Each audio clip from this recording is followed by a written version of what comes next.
100 kilos, et Wendy Lasseur, 15 ans.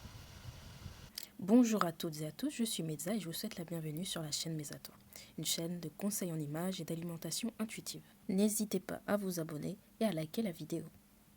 Le thème abordé aujourd'hui est celui de l'obésité infantile.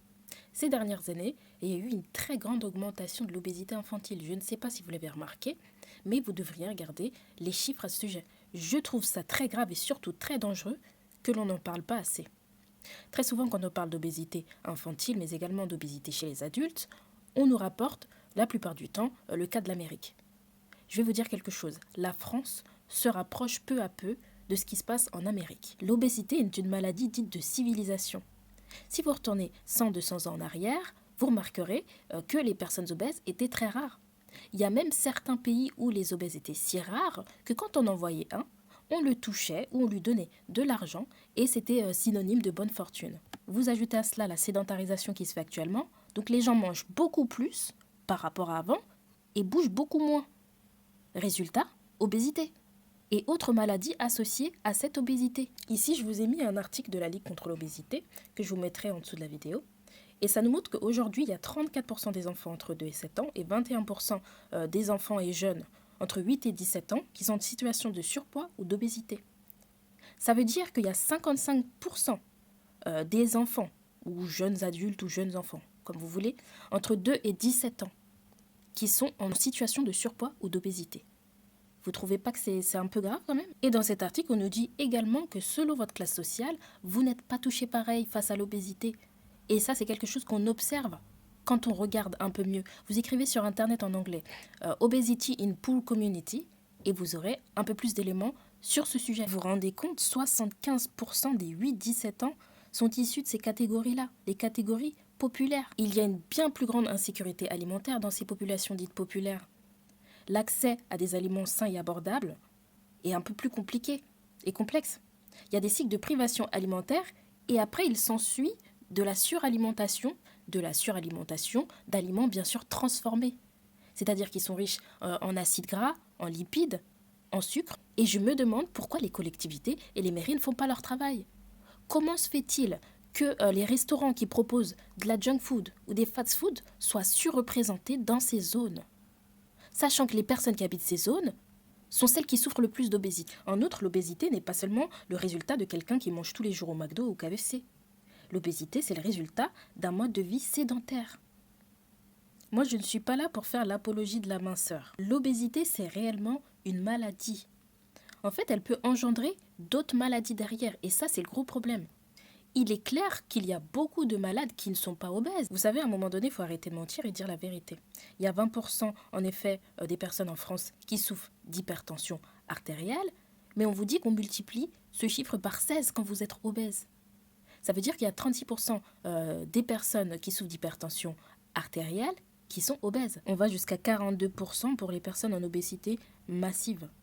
Et c'est le cas pour bon nombre de maladies. Et c'est pareil pour le diabète, l'apnée du sommeil, et je pourrais vous en citer des dizaines et des dizaines. Cette association de Ligue contre l'obésité agit également sur l'exclusion sociale des personnes obèses. Pourquoi je parle de cela? Est-ce que vous savez qu'il y a une plus grande prévalence du risque d'échec scolaire chez les enfants en surpoids ou obèses?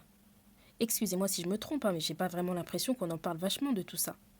Et là, on voit très clairement qu'il y a énormément d'enfants, d'adolescents en surpoids ou touchés par l'obésité qui sont en échec scolaire.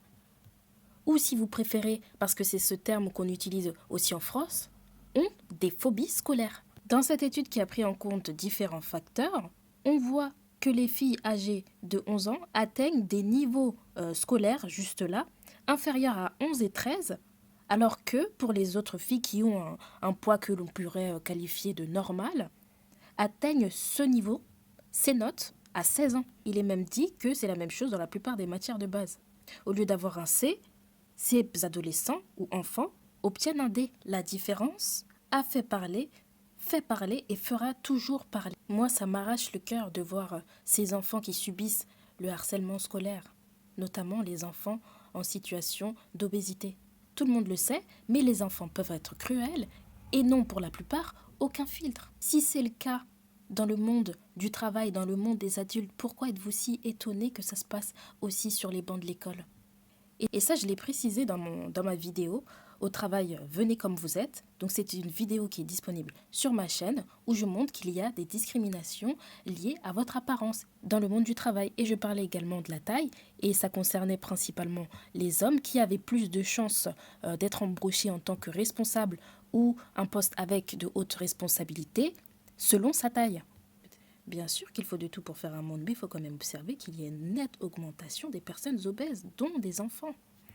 Et celles et ceux des classes ouvrières sont les plus touchés. Ce que vous devez comprendre, c'est que l'obésité dans l'enfance est un élément prédictif de l'obésité à l'âge adulte. La probabilité qu'un enfant obèse le reste à l'âge adulte varie selon les études de 20 à 50% avant la puberté et de 50 à 70% après la puberté. Et je n'exclus en rien l'obésité génétique qui, d'après les experts, est réelle. Les généticiens disent qu'il y a en effet des gènes qui sont responsables de l'obésité. Il y a également beaucoup de personnes qui prennent du poids à la suite d'un traitement médicamenteux ou encore de pathologies spécifiques. Ici, vous pouvez voir un tableau de Botero qui s'appelle la Familia. Comme on le voit, les parents sont obèses ou en surpoids et les enfants aussi. Il pourrait s'agir d'une obésité génétique, mais quand on observe l'animal de compagnie, on observe que celui-ci est également en surpoids. Je le dis et je le rappelle, l'obésité, le surpoids, reste une maladie dite de civilisation. La sédentarité, le manque d'activité physique, le changement brutal de notre alimentation en est la cause principale. Vous autres parents êtes en partie responsables de la situation de vos enfants. J'en ai parlé dans ma dernière vidéo sur comment faire manger des légumes à vos enfants. Vous devez apporter une éducation alimentaire à vos enfants, c'est primordial. En plus d'une activité physique, bien sûr. Il y a aussi énormément d'enfants qui deviennent obèses à la suite du trouble comportement alimentaire.